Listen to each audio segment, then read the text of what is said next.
I'm standing next to the actor that is playing my mother. It's a few hours into our first of 4 days rehearsing for our show, and I am in awe because I'm working with an Academy Award nominee. The director yells, "Cut." There's a moment of awkward silence, and she turns to me and says, "They made me believe this was going to be better. I don't want to do this." And she walks off set. The only thing I've ever wanted to be is an actor. From the moment I was born, I was a constant performer, wildly theatrical. My mother would say overdramatic, but I think that's rude.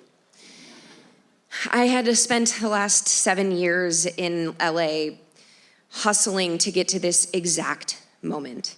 I'd done countless commercials, web series, as many New York Film Academy student films I could get my hands on. Even a bad horror movie. It only has half a star, don't look it up. It's called Demonic Toys 2. And all to get to this moment, a series regular on a network sitcom pilot. And this was my absolute dream job. And so I showed up to work on my first day like a dog with a new bone, excited beyond measure. I mean, I had a drive-on pass at Warner Brothers. That means I wasn't parking in the satellite garage across Forest Lawn. Oh no. I drove my 2007 Hyundai Elantra right on the lot, parked next to our studio with a little piece of paper that said my name. Deadline published an article announcing my casting, and congratulations came flooding in from every teeny tiny dark corner of my life. I felt very validated. But truly, it was the feeling that all of my hard work had paid off. Like everything I'd ever dreamt of was happening right now. I was finally an actor. And so I stand there watching her walk away, and am immediately filled with heartbreak and shame and embarrassment. I mean, the show couldn't have been that bad, right? I mean, it wasn't the best script in the world, but it was a family sitcom. Like, we weren't trying to break the mold here. But she wasn't the only one who felt it was not great. The network wasn't happy. The writers were not pleased. On day 2, I sat at lunch with my other co-star, who I thought was gonna be more fun, and he spent our entire lunch hour talking about how, like, the show sucked, but, like, it's a paycheck.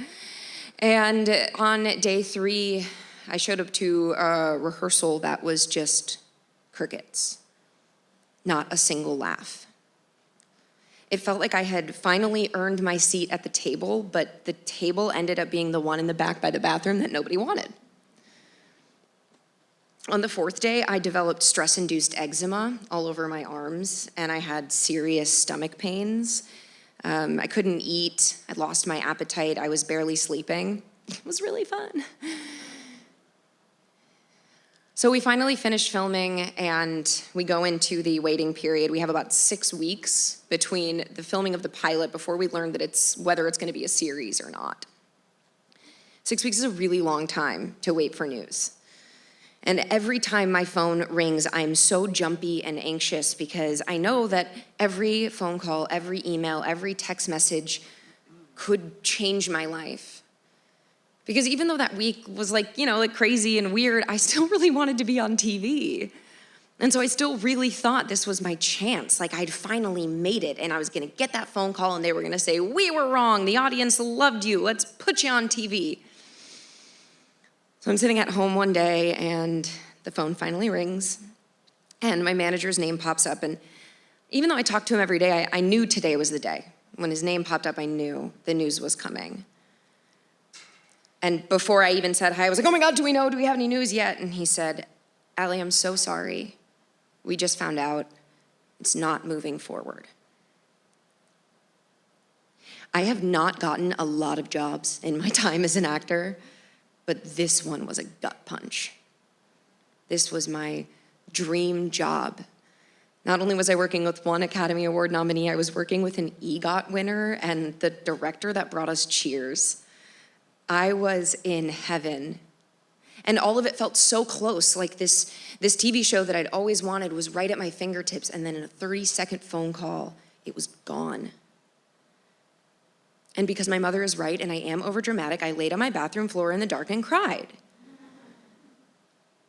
And I started to feel all of that heartbreak again, all of the grief of lost opportunity, of this thing that I had worked my entire life to find.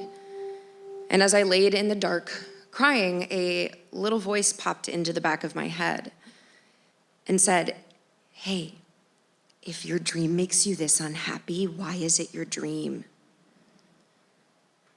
And it was a revolutionary thought because, again, the only thing I'd ever wanted to be was an actor. And if I wasn't an actor, then who was I? And it was like all of these building blocks, all of the foundation that I built in my career gave way beneath me. And this dream that I had held so preciously of me, Alli, an actor, shattered. And as I surveyed the rubble within me, I found something really interesting and unexpected. I found not despair, not pain, not sadness, but possibility and hope. Because it turns out that if I am not an actor, I could be anything. Thank you.